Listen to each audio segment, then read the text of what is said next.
¿Cómo anda la gente? Bueno, buenas tardes para toda la gente. Un saludo, esperando que se conecte la gente un poco y por leer algo de lectura, como ya dije hoy que ayer, hoy, porque el vivo lo hice por las dos. Que iba a leer algo, acá tenemos un libro que vamos así con el tema de la lectura, que es algo que me gusta hacerlo, por eso lo hago, no lo hago por donaciones, como ya dije. Realmente me gusta hacerlo. No vamos a leer Platón, Diálogos, Apología de Sócrates, eh, Diálogos de Platón. Es un libro muy viejo, que me parece interesante, ¿no? Porque las cosas viejas también son interesantes. Eh, Así que bueno, son cosas muy filosóficas, pienso. Apología de Sócrates, Critono del Deber, Eutrifono de la Santidad. Bueno, tiene varios capítulos. Estamos leyendo para la gente que está entrando al vivo el libro Platón Diálogos, un libro viejo. Estudio preliminar, sumario.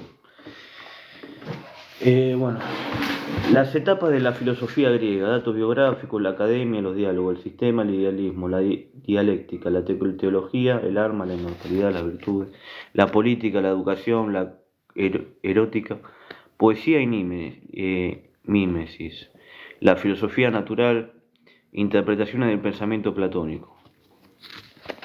Más de 2000 años han pasado desde el día que Platón ocupaba el centro del mundo espiritual de Grecia, en que todas las miradas convergían hacia su academia, y aún hoy sigue determinándose el carácter de una filosofía, cualquiera que ella sea, por la relación que guarda con aquel filósofo. Con esta palabra, Werner Schecker señala de certera manera la importancia de Platón en la historia general de las ideas. Esta es su significación actual. Por otra parte, ha sido el resultado de una tradición ininterrumpida desde aquella época, en que Atenas fue, en el siglo I.B. corta, el foco de atracción de la cultura griega. Ya la cultura clásica que la religión cristiana se asimiló, llevaba a decir verdad muchos elementos de platonismo. Y si en la época del Renacimiento se dice que el renacimiento de la filosofía es el renacimiento de Platón, recuérdese, por ejemplo, la Academia Platónica de Lorenzo de Médicis, la época de las luces, el idealismo alemán y los siglos XX han sido periodos en la historia de la filosofía, todos ellos en que jamás fue preterida la doctrina de este extraordinario pensador. Las etapas de la filosofía griega. Sócrates fue el primer importante filósofo ateniense, aunque Anaxágoras enseñó ya en Atenas en el siglo B. Su permanencia aquí fue pasajera, acusado de impiedad. Tuvo decepcionado que retornara a Jonia con Anaxágoras. Además termina el llamado periodo cosmológico de la filosofía griega. Ello es la época 600-450 a.C., en que la preocupación preferente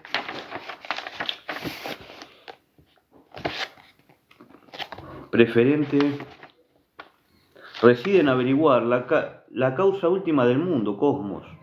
¿Qué es el mundo? ¿Cómo y por qué se ha formado? A este periodo pertenecen también, entre otros, Tales, Anaxímenes, Anaximandro, Xenófanes, Araelito, Parmenides, Empedocles, Pitágoras y Leucipo.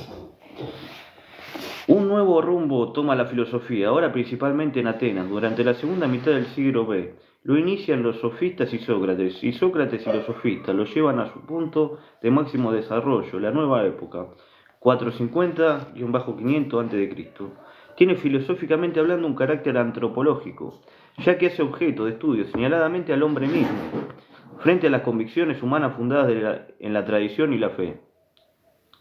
Tratan los sofistas de llegar a conclusiones racionalmente aceptadas, dudando de las creencias y costumbres morales de sus conciudadanos. Escepticismo. El iluminismo, iluminismo es el intento de plantear y resolver los problemas del valor de la vida y de las instituciones sociales, recurriendo a la sola luz de la razón.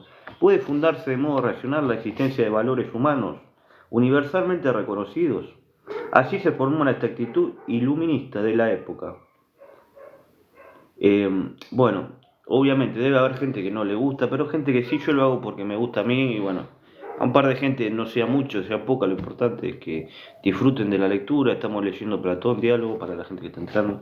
Todo el tiempo en TikTok entra gente, por eso. Protagoras, 480-410, fue la cabeza espiritual de los sofistas. Enseñó que el hombre individual, es la medida de todas las cosas. Lo que parece bueno a uno, dice, puede ser malo para otro. Su doctrina recibe el nombre relativismo, por cuanto considera la verdad como algo relativo, algo que depende de quien emite su opinión, en cada caso por su parte. Metódico diplomático, retórico, creador de la doctrina de las sinomías. Diplomático, retórico, bueno, sinomías, Trasimaco, consagrado de la preferencia de la técnica judicial. La acción de los sofistas. La acción de los sofistas fue fructífera en muchos aspectos, en otros, destructora y negativa, sobre todo cuando se convirtieron, echando mano de su arte oratorio, en los defensores de causas injustas. Profesionalmente, los sofistas eran maestros ambulantes. Ante la acción devastadora de los sofistas, conserva Sócrates 469-399 a.C. la fe en la razón y el convencimiento de que existe una verdad universalmente válida. Tal convicción era, en el de la naturaleza práctica, una especie de sentimiento moral. Sin embargo, lo condujo a investigar el problema de la verdad, que de nuevo, como los viejos filósofos, estamos leyendo Platón, Diálogo de Platón, opuso a la opinión subjetiva, es muy filosófico, y cuya esencia descubrió el pensar conceptual. Sócrates y los sofistas se encuentran en la misma vertiente espiritual de la época y manipulan los mismos problemas, pero al paso que los sofistas permanecen con su arte y su sabiduría en el laberinto cotidiano de las opiniones y llegan a resultados negativos, vuelven a hallar los ideales de la ciencia y la moralidad. La filosofía socrática rechaza relativismo y escepticismo. Su método tiene el designio de obtener conocimientos universalmente válidos.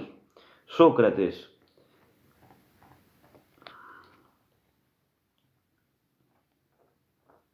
universalmente válidos.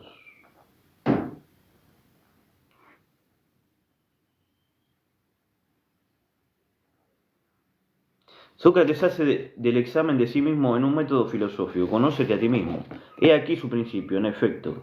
El examen de casos concretos, vividos por cada cual, es el medio para descubrir las ideas generales, los conceptos, para averiguar, por ejemplo, lo que sea la justicia. Hace que su interlocutor reflexione sobre una acción justiciera que haya experimentado, y mediante un análisis pertinente procura que ascienda el concepto, definición de esta pertinente, procura de esta virtud a la idea de la justa, que todo hombre despierto puede reconocer, pues el criterio de verdad de Sócrates es un antropologismo general. Es verdadero lo que parece a todos verdadero. Con estas ideas se plantea y resuelve el problema filosófico de la definición de los conceptos generales. Para Sócrates, el fin último de la filosofía es la educación moral del hombre. De ahí que las ideas generales que le preocupan sean las de las virtudes éticas. El filósofo consideraba que el recto conocimiento de las cosas lleva al hombre a vivir moralmente. Intelectualismo moral. Quien sabe lo que es bueno también lo practica. Ningún sabio yerra. La maldad solo proviene de la ignorancia, y puesto que la virtud reposa en el saber, puede enseñarse. Más la virtud es la propia felicidad. Eudaimonía en griego, del hombre. La convocatoria moral de Sócrates, en definitiva, es intelectualismo eudomonista. Sócrates, como los sofistas, acude a la plaza pública a instruir a sus conciudadanos. Se distingue de ellos en que no es un mercader de la sabiduría. No conversa como un hombre que oculta su ignorancia con frases seductoras. Quiere, en comunidad de trabajo, descubrir la verdad, pues es consciente de que ignora demasiado, a diferencia de los sofistas, que creyendo saber todo ni siquiera se dan cuenta de su propia ignorancia. Para convencer y hacer notoria la ignorancia del aparente sabio, se sirve Sócrates de hábiles preguntas encaminadas a confundirlo. Esta es la ironía socrática. Ironía significa en griego interrogación. Así, el no saber, que en un principio expresa la modestia del filósofo. Saber es solo poder divino. La misión del hombre es aspirar al saber. Se toma un disfraz pedagógico. Su final objetivo es conducir al interlocutor por propia reflexión a la verdad moral. El método que consigue estos propósitos consta de dos partes, destructiva y negativa. Una, creadora y la positiva la otra. La ironía socrática es el arte de rebatir, de exhibir la ignorancia del aparente sabio, y se llama elentica, del hecho es objeción. La segunda es el arte de dar a luz en cada cual, de descubrir la verdad que debe orientar la vida. Se llama mayéutica, de mayéutique, arte de la pantera o heurística, de Euriete, que arte de descubrir.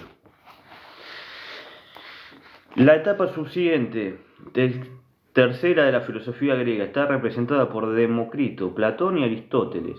Se prolonga desde la muerte de Sócrates hasta la muerte de Aristóteles, 322 a.C. La filosofía adquiere entonces una fisonomía sistemática. Mientras que cada uno de los pensadores anteriores se ocupó solamente de un limitado círculo de problemas, acaso porque solo conocía un aspecto de la existencia, mientras que el interés por el conocimiento de la naturaleza parece separado del interés por el conocimiento del hombre. Ahora el esfuerzo de estos tres filósofos se dirige por igual a la existencia toda. Así la naturaleza como el hombre son objeto de su preocupación. Mas, por otra razón, igualmente rigurosa, la filosofía de esta época asume el dicho carácter sistemático. Cada uno de estos tres pensadores trata de explicar la existencia toda a la luz de un concepto fundamental. En Demócrito, este concepto es la materia en Platón, la idea en Aristóteles, el principio de la evolución en Teleuquía. Así se crearon las tres fundamentales concepciones del mundo y de la vida y en paralelo. Los tres clásicos sistemas filosóficos, a saber, el materialismo, el idealismo y el ilermorfismo. Datos biográficos. Platón tiene como su maestro, nace en 427 y muere en 347 a.C. Ello es 23 años después de la muerte de Demócrito y 52 después de la muerte de Sócrates. Desciende de noble estirpe. Recibe la más refinada educación artística y científica de su tiempo. Sócrates ha influido decisivamente en la vida, lo aparta de sus aficiones poéticas para llevarlo al campo de la investigación filosófica. Fue el más fiel de sus discípulos y el que mejor ha comprendido el maestro, pero también el más independiente. La muerte de Sócrates determina su viaje a Megala, invitado por Euclides. Después visita Cirene y Egipto. Por algún tiempo vuelve a Atenas, en donde inicia con su pluma y su palabra su carrera docente. Hacia el año de 390 lo encontramos en la Magna Grecia y Sicilia, ligado al círculo de los pitagóricos con quienes participa en la cosa pública. El príncipe siracusano Dion lo introduce en la corte del rey de Siracusa. Dionisio el Viejo aquí se hace peligroso por su afán de reformas, lo que determina que lo envíen como prisionero de guerra a Esparta. Por fortuna, un amigo suyo pudo rescatarlo 2 veces más, en 367 y 361. Hace intentos de intervención política en Sicilia, las mismas que fracasan. Después de su primer viaje a Sicilia, funda, hacia 387, en el jardín de Academos, su escuela, que pronto atrajo a su seno a un gran número de relevantes personalidades. El lazo de unión pareció ser, desde luego, cierta comunidad de ideales éticos, fundado en la amistad. Su actividad docente tuvo al principio, a la manera socrática, el carácter dialógico. Solo más tarde fue ganando terreno la exposición docente que desde entonces significó para Platón el punto de gravedad de su vida, pues la tarea inquisitiva solo era una consecuencia espontánea de su poliédrica personalidad, la educación moral y política. Le interesaban apasionadamente, ve con perspicacia los peligros de su época, armoniza los rasgos aristocráticos de su persona y con la concepción de la vida de su maestro. Siempre alimentó la esperanza de reformar la vida de su tiempo, utilizando los frutos de la ciencia y de conducir al hombre a una concepción religiosa del mundo, de la que él mismo era deudor, a la secta del Dionisio. Su capacidad estética caracteriza en tercer término su espiritual naturaleza. Gracias a ello ha podido expresar en el sublime lenguaje de la más exquisita poesía el mundo de sus ideales. Las obras de Platón constituyen el rendimiento estético literario del maestro y del pensador. En ellas se pinta con vivacidad dramática y plástico carácter de su personalidad y su concepción del mundo. Obras de arte por su belleza en el banquete y el Fedón, la República ofrece la más completa exposición de su doctrina. La forma, con excepción de la apología de Sócrates y las cartas, es el diálogo en las obras de su madurez Amaina el aspecto estético y el diálogo se reduce a mero esquema expositivo. Timeo y Leyes. Casi siempre Sócrates es el personaje central del coloquio. Estamos leyendo Platón Diálogos. Ahora vamos a seguir leyendo, porque tengo que cargar el celular. Voy a ver si puedo cargar.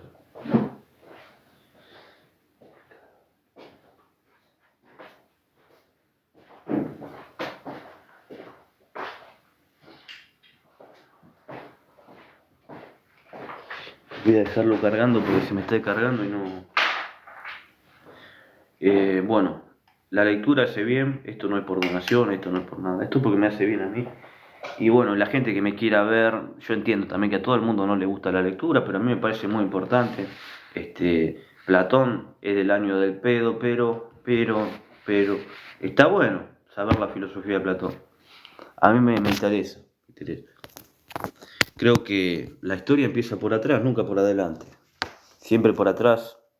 No. Para hablar del presente también hubo que hablar del pasado. Bueno, y así en todos. Pero tampoco vivir del pasado. En cuyos labios pone Platón en los resultados más fructíferos de su pesquisa intelectual, salvo en los diálogos de la ancianidad. Saludo para Beto, estamos leyendo Platón Diálogos, un gran saludo, la Academia. Como ya se dijo, Platón fundó la Academia, una de las más famosas escuelas de filosofía de todos los tiempos. Quedó instalada en los alrededores de Atenas, camino de Ulises. La historia de la Academia suele dividirse en 3 o 5 periodos. La antigua Academia, 1. La antigua Academia, los discípulos más próximos a Platón y las generaciones siguientes, hasta el año 260 a.C. Segundo, la Academia Media, que toma una dirección escéptica y en la que se distingue la escuela. Segundo de Arcesilao, 315-241, un discípulo y sucesor de Crates. Y la más reciente, tercera, de Carniadas, 214-219. La Academia Nueva, que con Filón de Larisa, 4, se hace dogmática por el año 100, y con Antíoco de la Ascalón, 5, cae en el eclecticismo, 25 años más tarde. A la antigua Academia pertenecen hombres de sapiencia y dignidad moral. Jefes de escuela fueron Espeusipo, sobrino de Platón, Genócrates de Calcedonia, Polemo y Crates de Atenas. Al lado de ellos se nombra también Filipo de Quenido y Heraclito del Ponto. Entre los más jóvenes se cita Grantor. En relación menos íntima se encuentran el astrónomo Eudoxo de Quino y el pitagórico Arquitas de Tarento. En la Academia, la enseñanza oral tuvo al principio más importancia que la propia actividad literaria. Se recomendaba a los alumnos tener conocimientos de matemática antes de iniciarse en el estudio de la filosofía. Así lo hace suponer el cartel fijado en la entrada de este centro intelectual que decía: nadie ingrese aquí si ignora la geometría. La obra inquisitiva creadora fue adquiriendo con el tiempo mayor significación. Las obras de madurez del filósofo son un testimonio no desmentido de ello. Muerto Platón, no se advierte en la Academia un espíritu de creación filosófica. En ella llegó a predominar la crudición. Solo el cultivo de la matemática tuvo cierta importancia, bien que con menoscabo de la doctrina de las ideas, incluso hubo deformaciones de la doctrina, que indujeron a algunos miembros de ella a retomar a viejas ideas astrológicas, acaso en parentesco con el pitagorismo. El destino ulterior de la Academia estuvo vinculado a las 9 manifestaciones de la filosofía en la antigüedad. Ella misma se constituyó a veces en el centro promotor de las nuevas ideas. Los diálogos. Un saludo para toda la gente que está entrando, estamos leyendo Platón. Diálogos.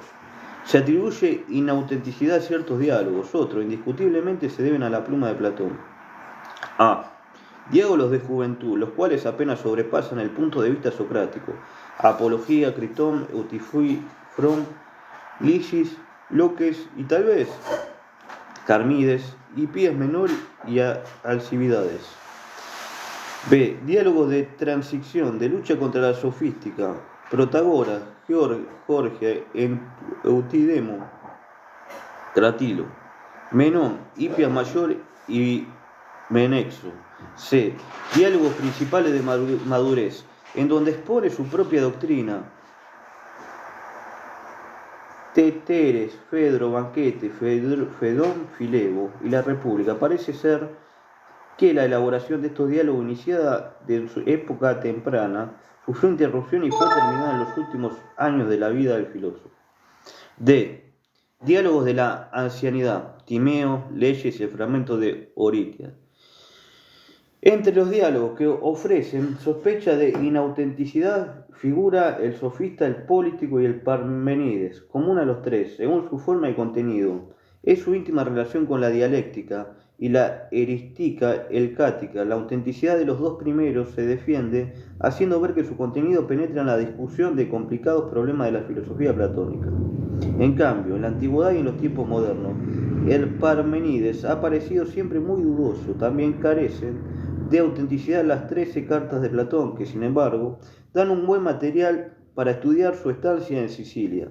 Recientemente ha defendido con energía su autenticidad. Ed Meyer, Geschichte des Altertums, Historia de la Antigüedad. Bueno, algunas obras atribuidas a Platón son claramente apócrifas. Dentro de ellas figuran, entre otras, estos diálogos. El segundo, Alcibíades, Tiages, los rituales, Minio, Timeo de Locrida, Epinomus, Critofons y Sifo. De este grado de inautenticidad son asimismo algunos escritores menores, como las definiciones, los versos y el testamento. Respecto a la forma literaria, unos diálogos ostentan la forma dramática como la apología de Sócrates, otros la forma narrativa como el banquete. La muerte de Sócrates y las circunstancias en que ésta tuvo efecto han significado en la filosofía griega un estímulo de valor incalculable. El hecho determina en parte la dedicación de Platón a su obra literaria, nada menos. Los iniciales diálogos, en efecto, ya tocan el infausto suceso. En el diálogo, Autifrón ronda a Sócrates por el tribunal de Atenas, preocupado por la acusación que en contra se ha formulado de corromper las costumbres de su patria. Como en esta querella judicial se menciona la duda acerca de la existencia de los dioses, conserva a Sócrates con Autifrón en torno de la vida religiosa, la piedad, lo santo y lo misterioso.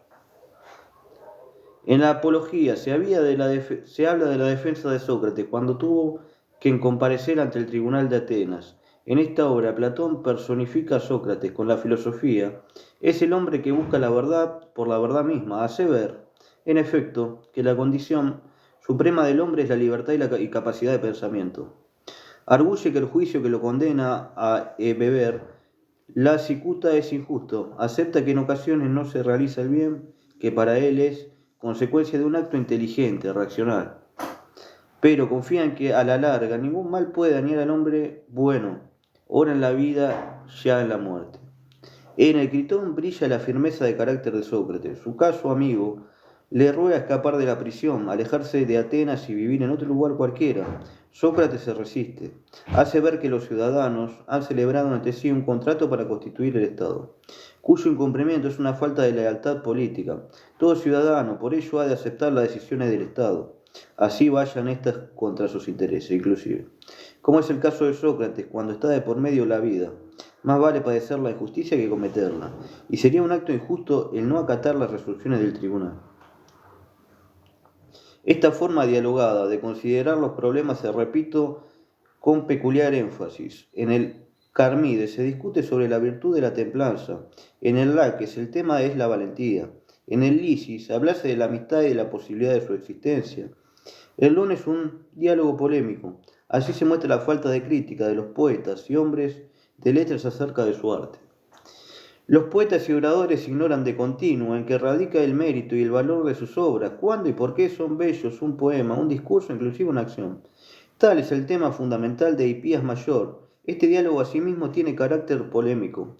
Hipías, famoso sofista, discute con Sócrates en torno de aquel problema estético. El Protágoras ofrece las diferencias entre el método expositivo, verbalista propio de este sofista y el método dialógico purístico de Sócrates, articulado a través de pregunta y respuesta. ¿Es posible enseñar la virtud? He aquí el tema de este diálogo. Sí, la virtud, argumenta Platón, se funda en algo objetivo, en algo así como el conocimiento. Evidentemente que puede ser enseñada, pero si solo es algo subjetivo, algo que varía de un hombre a otro, entonces no hay posibilidad alguna de enseñarla. En el Georgías discúrrese sobre el arte de la retórica. Este sofista trata de probar que la oratoria es medio adecuado para obtener y acrecentar el poder, pero la argumentación llena de subjetivas digresiones prueba en definitiva algo diverso. El Cratillo aborda un tema por demás interesante. Trata del lenguaje y la comunicación entre los hombres. El lenguaje, se dice, constituye el mejor medio para tal objetivo. Bien, pero ¿cuál es la naturaleza del lenguaje? ¿No es el lenguaje algo convencional y por ello sujeto a eventuales cambios? Cratilo no participa de esta opinión. Trata de probar que el lenguaje, al contrario, no sirve para nada. Por lo menos para leer Ciro, estoy leyendo, mirá vos. No sabes cómo me preocupa lo que vos me digas, hoy no voy a poder dormir. Bueno, seguimos. Como aborda el tema de la naturaleza de la virtud y la posibilidad de enseñarla, pero pronto se introduce en el diálogo inéditos problemas. ¿Qué es el conocimiento en general, en el alma? Dice Platón. Existen ideas bien que en latencia, como adormecidas, el hombre conoce, llega a ser consciente de las ideas cuando evoca estas, la despierta y ello ocurre gracias a cierta innata capacidad anímica. El recurso en tal delicada tarea es el diálogo. Aquí se hace ver que toda verdadera educación es un suceso personal, activo, merced al cual al educando inventa la adecuada respuesta a una pregunta bien formulada. El conocer es un proceso, tiene grados. Una cosa es la mera opinión, otra la verdad. El conocimiento, el verdadero conocer, requiere definiciones claras, precisas, clasificaciones pertinentes, rigurosas, con ocasión de estos típicos. Platón, como se advierte, medita sobre esenciales problemas de la lógica y de la teoría del conocimiento. Justo el diálogo autídomo en esta línea de reflexiones hace el fecundo esfuerzo de hallar los criterios de la verdad. Pero, sin linaje de duda, es el tretetes, el diálogo que mejor examina y más ahonda en el concepto del conocimiento y de la ciencia. Tal vez en esta obra, además, exhibiese de manera inigualable el método socrático de filosofar, a saber, el arte de ayudar a dar a luz a la inteligencia, la mayéutica, el tetes.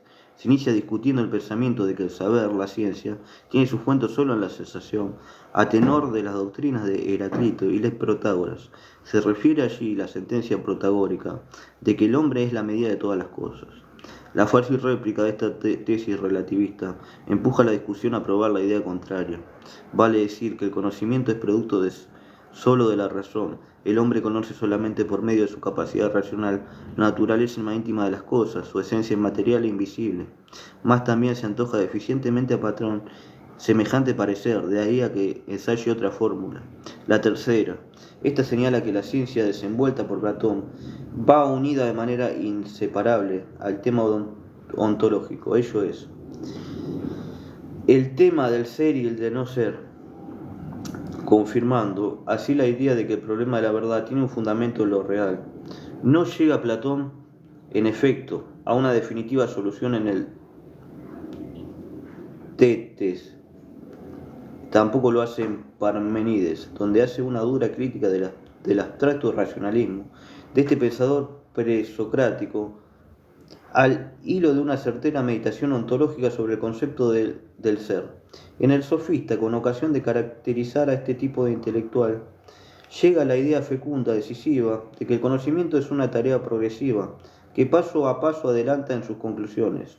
El camino por recorrer va de la multiplicidad de las cosas a la unidad de la verdad. Real es lo que tiene el poder de producir un efecto, ser un efecto. La República es,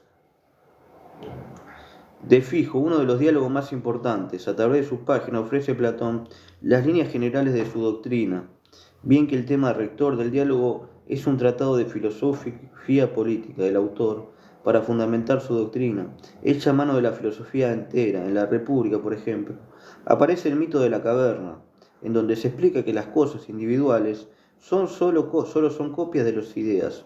El concepto de dialéctica, a título de método para crear la ciencia, la idea del bien, como paradigma de la existencia toda, etc. Para Platón, entre el Estado y el hombre hay una correspondencia, partiendo de tal pensamiento, forja las condiciones ideales del Estado.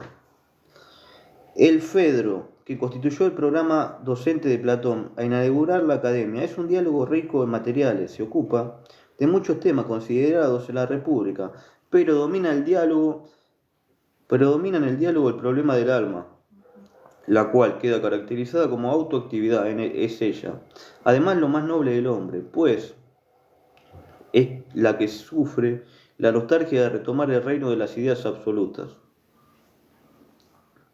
En el simposio se discurre sobre las formas del amor. Hablase del alma humana finita, confirmada en el cuerpo, en su anhelo de superar el mundo de los hechos sensibles, en obsequio de una existencia bella y perfecta. Así surge el tema de la inmortalidad del alma, que viene a ventilarse en el Fédon.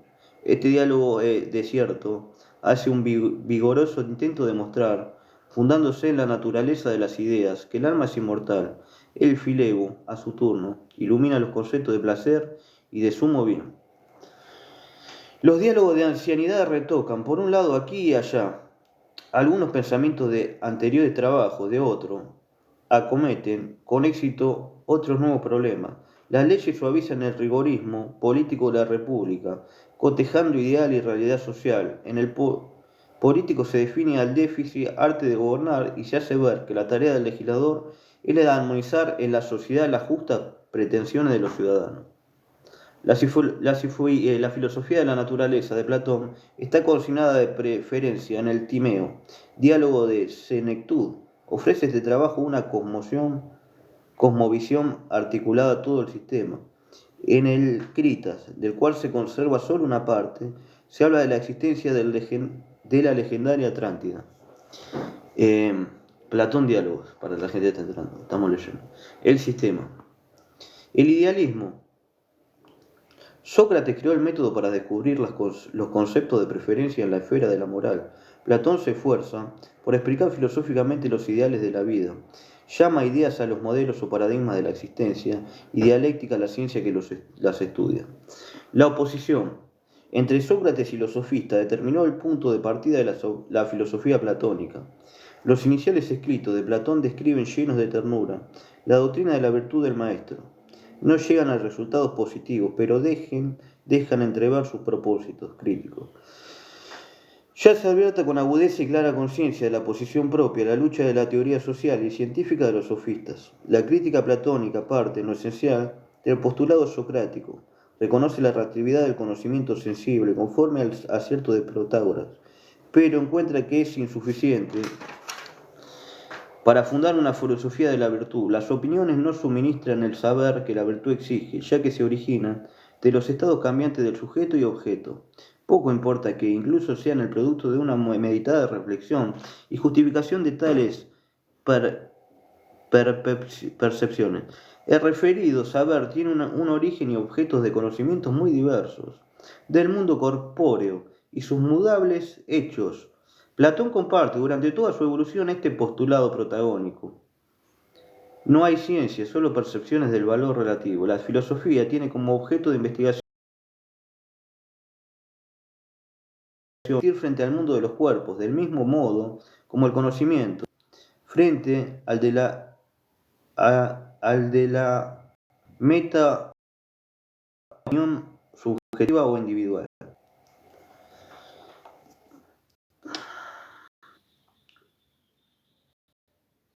Por vez primera en la historia del pensamiento se admite, se expresa y conscientemente una realidad inmaterial, y es claro que se trate de hallarla mediante un saber supraempírico, mediante una actividad espiritual desembarazada del mundo de la materia, la dialéctica. Las ideas son para Platón algo incorpoteo, susceptibles de ser conocido como medio de conceptos, no se dan por ello. En el mundo de los hechos empíricos forman parte de otra realidad. Así se explica que el conocimiento de ellas se adquiera mediante otros recursos. La dialéctica es la ciencia y métodos para descubrir las ideas. El conocimiento en general es recuerdo a través de un teorema matemático. El teorema de Pitágoras muestra a Platón que el conocimiento no se funda en la percepción sensible. Esta solo ofrece la ocasión para que el alma recuerde algo que ya ha existido con anterioridad en ella, esto es, un conocimiento supratemporal irracionalmente válido.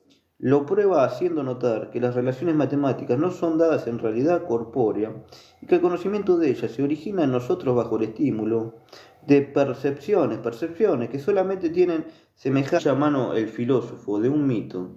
El alma ha contemplado las formas puras de la realidad en el mundo inmaterial antes de habitar el cuerpo, y la percepción de objetos empíricos semejantes, según la ley general de la asociación y de producción, evoca recuerdo de aquellas imágenes olvidadas en el ajetreo cotidiano de la vida terrestre. De aquí nace el afán filosófico, el amor de las ideas por obra del cual el alma se eleva de nuevo conocimiento de la verdadera realidad. Lo que es en la doctrina del concepto de Sócrates método inductivo se convierte ahora en la intuición evocástica, en una más pura y elevada concepción de lo real, pero esta busca, estimulada por una diversidad de percepciones sensibles, una pluralidad de ideas. De ahí que la ciencia se proponga la difícil tarea de descubrir las múltiples ideas y sus mutuas relaciones. Esto significa un segundo avance de Platón sobre Sócrates, especialmente importante por el intento de fijar la conexión lógica de los conceptos entre sí. Se trata de estatuir las relaciones de subordinación y coordinación de ellos. La división de los géneros en especies tiene gran importancia en su doctrina. También se discute el problema de qué conceptos son reductibles o no a otros, y como recurso metódico recomienda la disquisición hipotética de demostrar si un concepto dado por la aplicación de sus posibles sentidos puede reducirse a otro de antemano conocido.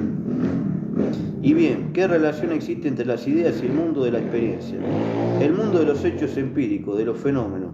No hay una respuesta unánime de los diálogos. A veces se da a entender que el mundo sensible es una ilusión subjetiva, Parmenides. Otra, como en el Timoteo, se ve en aquel mundo una mezcla del ser con el no ser. Se describen las ideas existentes en sí mismas, como atravesando todas las cosas a manera de una cadena sofista. Cabe, sin embargo, reconocer un predominio de la doctrina que asegura, sobre todo en los diálogos de madurez, que cada uno de los objetos empíricos participa, bien que no integralmente, de los caracteres de las ideas. Algo parecido dice el término imitación, con el cual se trata de conectar al mundo de las ideas con el de los fenómenos, estableciendo una diferencia de valor entre aquellos y estos. La teología. Hay por otra parte una doble relación entre las ideas. Unas están comprendidas y en otras sí mismo. Unas poseen más valor o dignidad que otras. Dicho en otro giro. Las ideas forman un organismo articulado, una serie en la cual las más bajas son como fundamento y supuesto de otras más altas. Esta serie termina en una idea que no está comprendida, en otra idea más amplia o superior. Esa idea suma, la última, el conocimiento, fundamento supuesto de todos los demás. Es para Platón la idea del bien. Es una bella imagen, describe Platón este bien. Así como el sol, dice en la República, es causa de la visión y causa no sólo de que las cosas sean vistas en la luz, sino también de que crezcan y vivan. Así el bien posee tal fuerza y belleza que no es sólo causa de la ciencia en el alma, sino que confiere verdad y hacer todas las cosas que puedan ser objetos de la ciencia.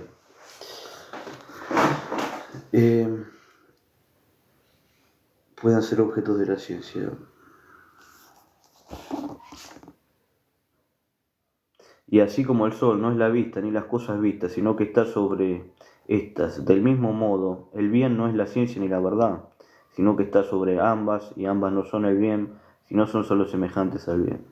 La idea del bien, según esto, tiene el valor absoluto y es la que suministra el valor a todas las cosas. Es a la vez la última razón del conocer y del ser, de la razón y de lo pensado, de lo subjetivo y de lo objetivo, de lo permanente y de lo mudable, de lo ideal y de lo real, elevándole por ello sobre estas determinaciones. Conforme a este pensamiento no parece admitir Platón la existencia de un Dios personal, entre otros diálogos. Empero, habla de un Dios inteligente y reconoce la realidad de los dioses menores. El alma, la inmortalidad, la idea de lo divino, como se advierte, tiene en Platón decisiva importancia metafísica, la medida de las cosas.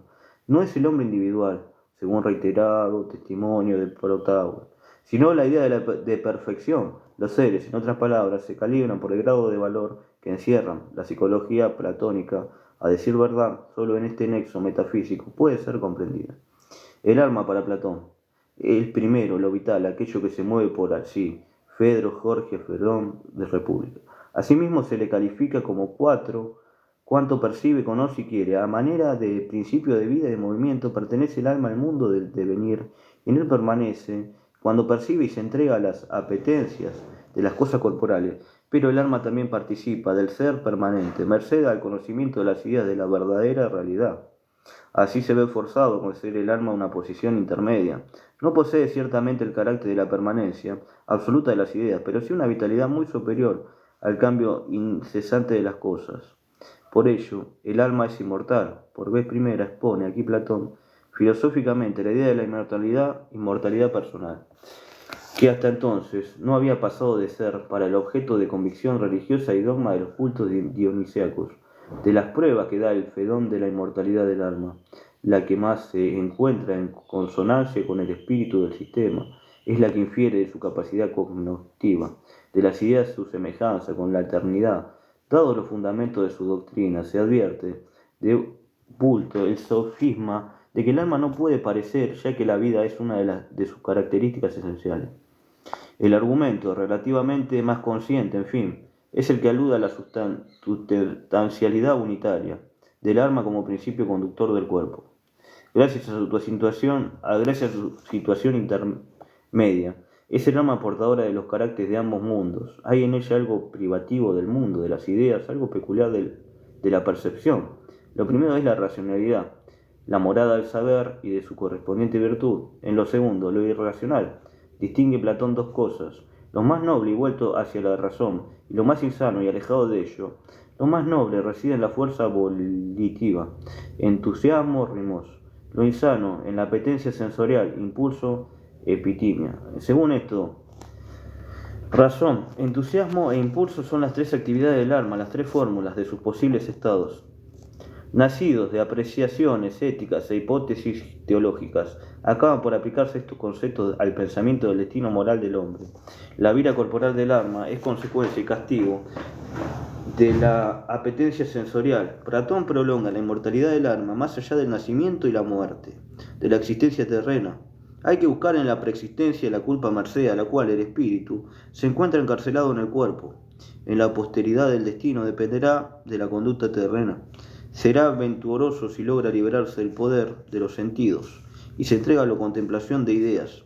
En efecto, el fin último del alma reside en el alejamiento progresivo de lo meramente sensorial, conforme al inicial concepto de Platón sobre este problema. Las virtudes, no hay duda que Platón en ciertos diálogos habla de una moral ascética y huidiza del mundo, siendo Dios el bien supremo, y éste la plena idea de perfección. El superior destino del hombre es la búsqueda y contemplación de ella. No es posible, se dicen Tetetes, que el mal desaparezca en la tierra, pero no puede existir en el mundo de las ideas. Por ello, el hombre ha de evadirse en lo posible de aquel foco de imperfecciones. En otro diálogo empeoró las ideas morales de Platón. Hacen una valoración de los bienes terrenos. El hombre tiene que vivir en efecto en este mundo de cambios y de sombras. Y aquí puede hacerlo noblemente en la medida que la parte racional de su ser decida en la vida, aunque sigue combatiendo con ardor la teoría de Aristipo. ¿Quién ve el designio del hombre en el placer de los sentidos? Enseña que la idea de lo bueno es susceptible de realizarse en el mundo de la experiencia, la emoción de lo bello, la ausencia del dolor, pues hay un placer que no buscado en la imitación empírica de la idea. El desarrollo de la ciencia y de la técnica, la comprensión de la justa medida en la vida práctica y las instituciones plenas de valor de la comunidad humana, todo esto significa, por lo menos, un peldaño hacia el supremo bien, hacia el conocimiento de las ideas, sobre todo de la idea de bondad. En el banquete y en el filego se expresa esta valoración de los bienes terrenos. ¿Qué tal? En otra forma reitera Platón el mismo pensamiento al exponer en la República el sistema de las virtudes. Hace hincapié en que los valores morales deben iluminar en todo momento la vida humana, haciendo ver que cada parte del alma tiene ante sí una peculiar tarea. Descubre el fundamento teórico de aquella doctrina, de las virtudes cardinales tan difundida en la literatura de su tiempo. La virtud de la parte racional es la sabiduría, la del entusiasmo, la fortaleza de la voluntad, la de la vida impulsiva, el autodominio. A ella añade una cuarta virtud, la equitativa colaboración de todas partes del alma, la justicia. Esto es la armonía de las otras tres virtudes. Platón empero, cada más hondo en la verdadera esencia de las cuatro virtudes cardinales es otro territorio de la cultura, el de la política. La política, la política, el Estado es, a los ojos de Platón, la institución necesaria para el mejor y más completo desarrollo del individuo. El hombre bueno es nada menos que el buen ciudadano. De ahí que el Estado deba estar estructurado de manera tal que pueda realizar tan elevado objetivo. Este Estado ideal queda descrito en el famoso libro de la República. La ciudad, argumenta Platón, debe ser gobernada por los mejores, aquellos que entiendan de justicia social. Platón lo decía. No es algo nuevo la justicia social, pero con el tiempo es muy importante la justicia social para mí también. Perfección humana. Ahora bien, estas mentes son las mentes de los filósofos. Ellos han de constituir la clase de los filósofos gobernantes, cuyo juicio de autoridad no debe ser puesto en duda por otro grupo. Esta idea es señaladamente aristocrática. Queda suavizada en las leyes, en donde se da cierta participación en el gobierno a todos los ciudadanos.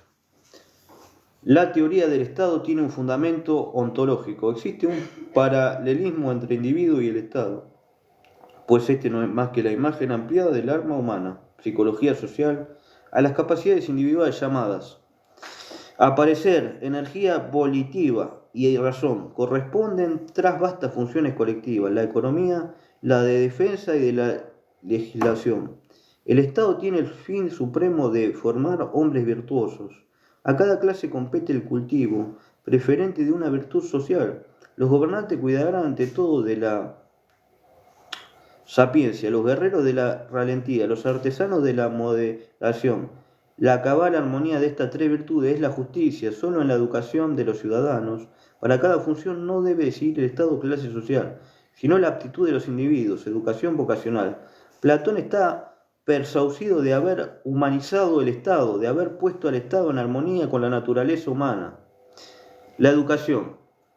Con estas ideas ha formulado Platón el clásico sistema de una educación de las clases sociales. Precisa tomar en cuenta la variedad de funciones colectivas.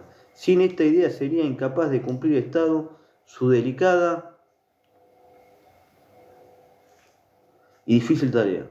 La educación es autoactividad, esto es un proceso del propio educando mediante el cual se dan a luz ideas que fecundan su alma.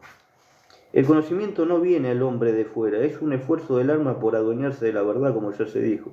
El papel del educador reside en promover en el educando de este proceso la interiorización, gracias al cual llega a sentir la presencia de las ideas. Platón se ha servido de una metáfora para describir la actitud del hombre que busca, la intimidad del alma, la forma suprema del espíritu, los valores más altos de la vida. El espíritu, en su existencia anterior a la vida, pudo contemplar las ideas en su existencia en un reino celeste. En este mundo terrenal se ha olvidado de ellas, al ser encarcelado en el cuerpo, pero cuando ve, por ejemplo, actos valerosos, recuerda la idea de la valentía, observando acciones justas, cae en la cuenta de lo que es la justicia. Estamos encadenados en una cueva con la espalda hacia la entrada. De lo que ocurre afuera solo vemos las sombras que proyecta el sol. También los hechos del mundo sensible no son más que sombras, de las que podemos obtener por reflexión los modelos originarios, las ideas que lo inspiran. El medio para elevarnos a los paradigmas, a los ideales de la vida, es el camino señalado por Sócrates. Bueno, estamos leyendo, vamos por la... ¿Cuántas? 1, 2, 3, 4, 5, 6. Bueno, vamos por la página, no dice el número de página, pero vamos a cortar, después seguimos, chao.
Bueno, gente, tuve un pequeño problema, ayer lo pude solucionar.